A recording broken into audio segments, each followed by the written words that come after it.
It's a fly that was made very popular in the early 80s or late 70s, early 80s in Europe by a chap by the name of Hans von Klinken from Holland.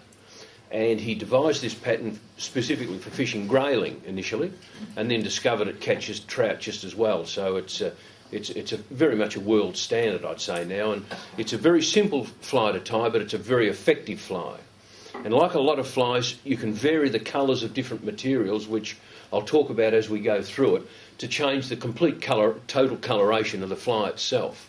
I found years ago that it's tied in olive, which we'll do here tonight, an olive body. It's a very good midge emerging pupa pattern. I used it for a long time when I was actually guiding professionally on those western lakes, the 19 lagoons.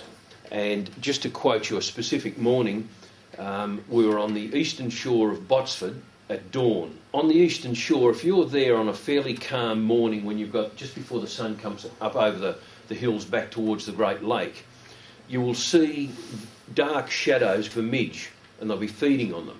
And this fly works very, very well in that instance there. We'll run the thread right down to around here, well around the bend, and we'll start dubbing a very fine body and work back up to this area here.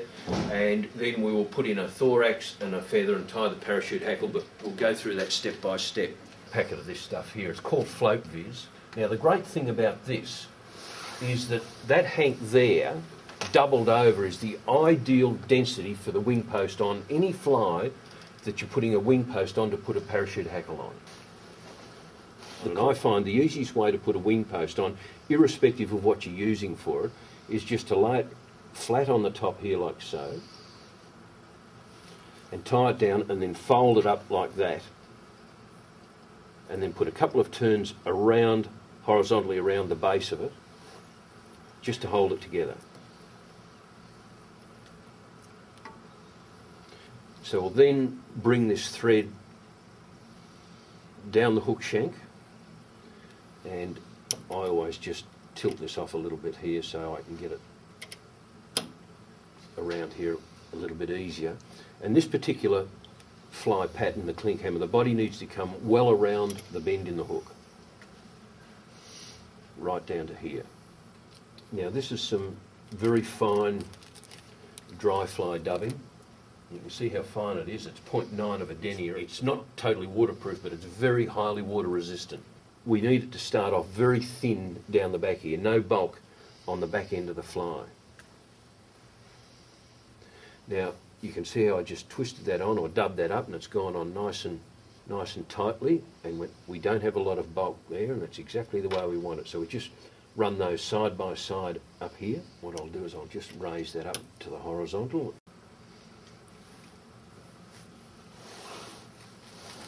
Now just a little bit of a thing to keep an eye on with dubbings.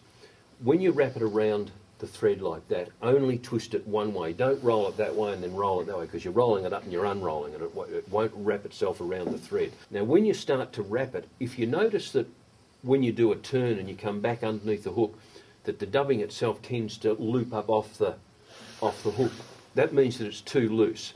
So just pull it this way and it'll pull it down, and then twist it up again and then keep going. And like all methods of tying flies, the more you do, the easier these techniques become, and the quicker you'll. Now, so we've got quite a nice taper, and it's fairly thin here, and it's come right up around the hook shank, and it's starting to get a little bit bulbous up the front, which is exactly what we need. Now, the idea of this fly is that when we put a parachute hackle on it, which is a hackle that goes out horizontally, the idea of this fly is when you cast it out and it sits on the water, this body piece of it is going to hang beneath the meniscus of the water. It'll actually hang under the surface of the water.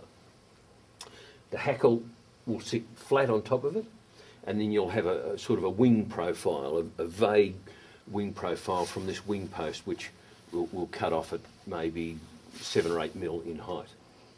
So I've stripped about 15 millimetres of barb off that quill, so that quill is bare, and that's what we'll tie in. We'll just bring the thread around to the front of the wing post, and we'll just stick that underneath the hook like that, and then just come up loosely, and then another turn, and then you can pull it tight. Now if you look at that there, we've got about 5 or 6 millimetres the distance there of bare quill. Now the reason you need to do that is that gives you a chance to get the first turn up and around, and you started to come in like so, where it'll now pick up these barbs and they'll splay out horizontally as you go around.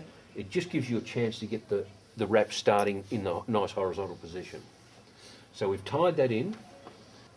We'll just finish off dubbing around the base of this wing post. Now go in and around this, and we'll just build this up a couple of turns at the back.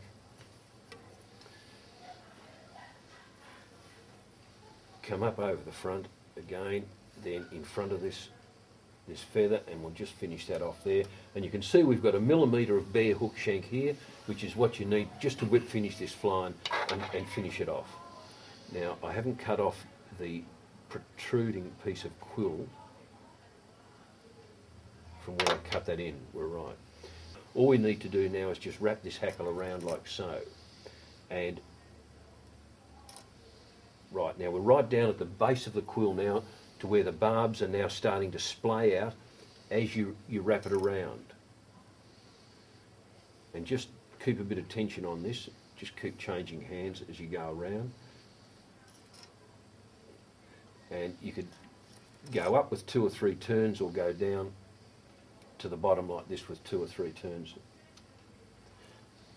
That's about the thickness or the volume of hackle I like on my parachute hackles. Some people like them heavier than that, and some like them less. Some guys only put 2 turns in here, just so that you've got a very light footprint, as it were, of the hackle on the surface of the water.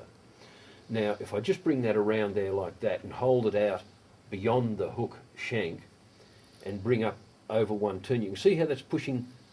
See now that the natural lay of those barbs is to go away from me. See how that's pushing them away?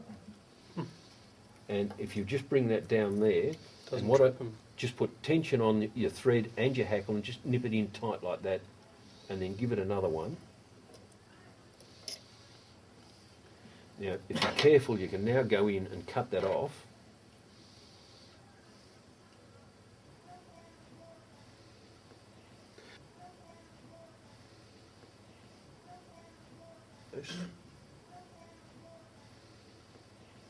Now that fly's finished, apart from cutting the post. Now you can see how they're sticking out nice and horizontal right around that wing post.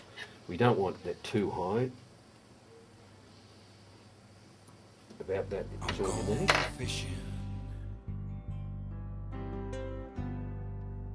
I got me a line.